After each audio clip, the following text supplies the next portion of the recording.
The Crescent Classic is known for Ferraris. We began here 7 or 8 years ago with almost exclusively Ferraris. But over the years, we've grown into something more than that with a variety of cars. A 1971 Alfa Romeo GTV sounds absolutely fantastic. And we're going to put this thing through its paces around Eureka Springs and share with you what we think about this car.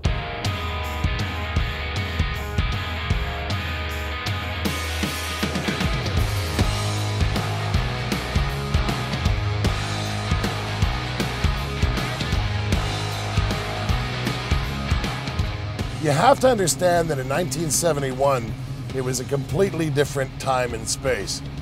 A Ferrari was probably still out of reach for most people, but a 1971 Alfa Romeo GTV was affordable, and it gave you that Italian exotica that it took to, frankly, make time with the chicks. After all of these years, this particular car sustains in my heart as one of the very best cars that you could have bought then. 1,750 cc's, a diminutive little inline 4-engine rear-wheel drive, something around 124 horsepower when it was delivered. This particular example is original to the car. It's extremely well tuned. The owner, Darren, drives it regularly in the summer, and once a year, he brings it to the Crescent Classic and beats the living hell out of it. It's not a restoration job.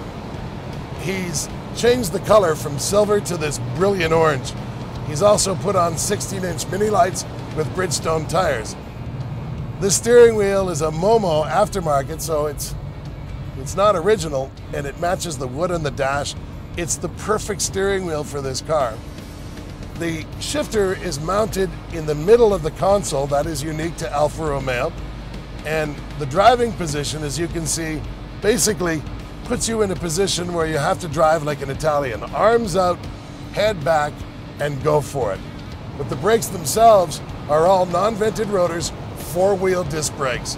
So the car for 1971 is magnificent. Now remember 1971, if you're my age, most people were doing acid, smoking pot, and thinking about cars as American muscle cars. But this, if you had one of these, you stood out. It's comfortable. You could drive this car to Vancouver or to New York City and not be beat up by it. The suspension is obviously sporting, but not stiff, not chippy. In the corners, the car works magnificently. As we drive along here on one of the routes at the Crescent Classic, it reminds me of a Ferrari. It reminds me of an early Lamborghini. I love this car. I loved it when I first saw it. I love the fact that Darren made it his own rather than trying to stay a restorationist, because I don't think the car would be nearly as good if he stuck to the original. People recognize this car as distinctive among Alfa Romeos, but when you park one next to a Roadrunner or a Romero, you're going to see more interest being paid to this car because of the brilliant shape, because of the look of the car, and because, frankly, you just didn't see many of them then, and you almost never see them now. This truly is a great example of an Alfa Romeo GTV, and I want it. Darren's not selling it, but then again, we haven't had a real session of negotiation yet. So I'll let you know how that works out. So you have to ask yourself, do you need a car like this?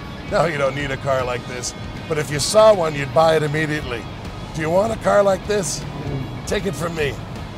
If you do see one, buy it immediately, and I guarantee you, this will be one of the most fun cars you've ever driven in your life.